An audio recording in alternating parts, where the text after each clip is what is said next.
The National Football League is doing more now than ever to combat serious injuries, including injuries that are a result of hits to the head, which can cause brain trauma.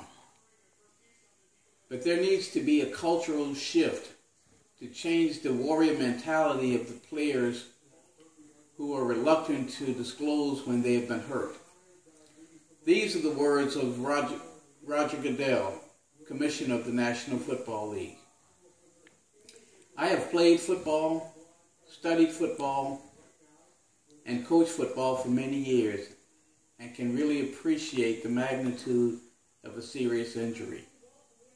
I'm Bill Green, and today I am going to express my opposition to some sentiments made by NFL fans who believe that some of the rule changes that the NFL has implemented has actually detracted from the quality of play on the field.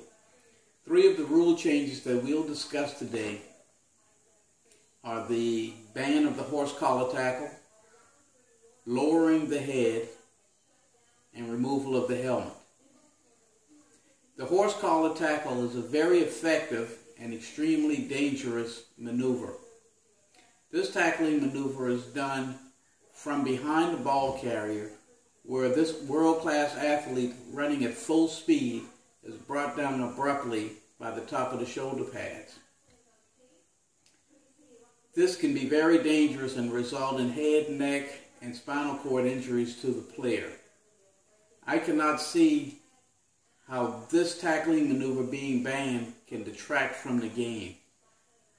As a matter of fact, it would probably enhance the game if the tackler could show the superior athleticism to be able to overcome the runner, make the tackle from the side, or even push the runner out of bounds. The next rule change that we'll discuss is the lowering of the head. Mark Buoniconti, son of Miami Dolphins great linebacker Nick Buoniconti, while playing a college game for the Citadel, was paralyzed and making a routine tackle where he lowered his head. This event, among others, prompted NFL executives and college executives alike to sit down and try to figure a way to eliminate these types of injuries. The NFL has banned the practice of an offensive player lowering his head prior to contact. If an offensive player lowered his head prior to contact, it could cause spinal cord, neck, and back injuries. However, I don't think that this rule change or this ban in lowering the head would be detrimental to the game. As a matter of fact, if the runner was able to apply an effective stiff arm or maybe a forearm, it would result in maybe a more exciting play, and both of these players would be safe and can go back to their respective huddles and be able to play another down. Defensive players, on the other hand, are banned from using the head or the helmet as a weapon, where they could catapult themselves leading with the helmet and using that as a weapon. If the defensive player, instead of using the helmet as a weapon, would actually wrap the runner up, they can make a tackle that would be more spectacular than just the catapulting of the body. Just as the use of the helmet as a weapon has been banned, so has the practice of removing the helmet on the field of play.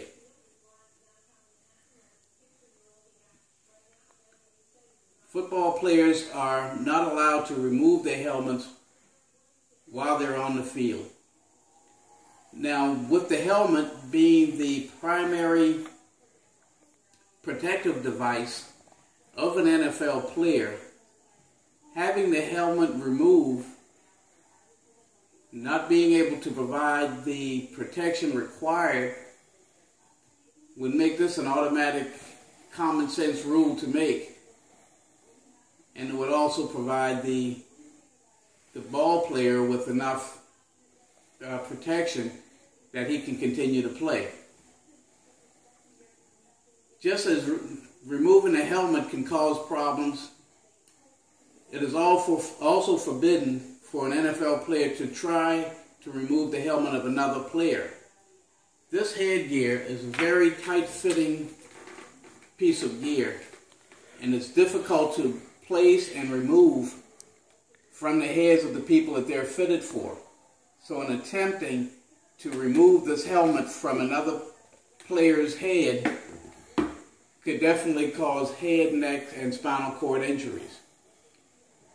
The NFL has enjoyed the 2014 season because the results or the occasions of concussions have been reduced by 25%.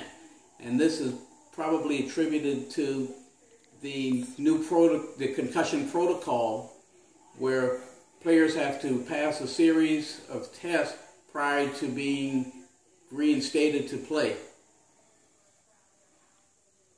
Today I have discussed the rules changes as far as the ban of the horse collar tackle, lowering of the head, and removal of the helmet.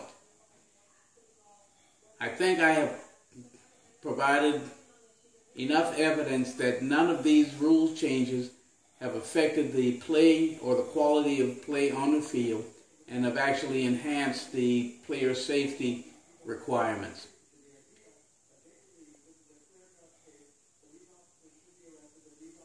Thank you.